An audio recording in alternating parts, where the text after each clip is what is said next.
चाहे वो योग थेरेपी हो या प्राकृतिक चिकित्सा हो।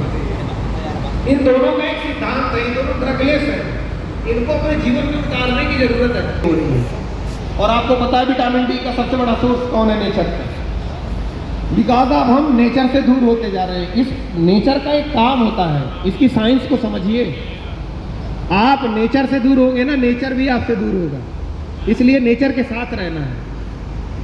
चाहे वो हाइड्रोथेरेपी की, मतलब जिसको जल चिकित्सा की बात करें, मृदा चिकित्सा की बात करें, डाइटिंग की हम बात करें, जब हम नेचर रिलेटेड हमारा फूडिंग सिस्टम होता है और हम नेचर के साथ जुड़ के चलते हैं, वही नेचुरोपैथी है।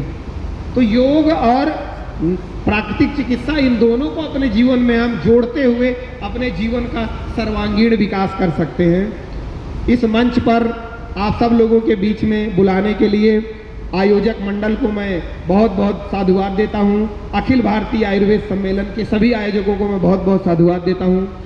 आप सभी श्रोता बंधुओं ने मेरी बात को बड़ी सहजता से सुना। आप सबको भी मेरी तरफ से बहुत बहुत साधुवाद, धन्यवाद।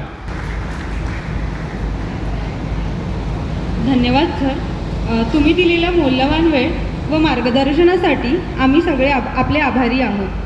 तसेच डॉक्टर नितीन घुबे, आयुर्वेद कॅन्सर तज्ज्ञ अकोला यांना मी डॉक्टर नारायण मिश्रा सरांचा सत्कार करण्यासाठी आमंत्रित करते। म्हणून लागलेले आपल्याला डॉक्टर नितीन रामराव धानोकार सर यांचं BAMS नागपूर विद्यापीठ आहे, प्राध्यापक आणि विभाग प्रमुख श्री समर्थ आयुर्वेद मेडिकल कॉलेज अकोला।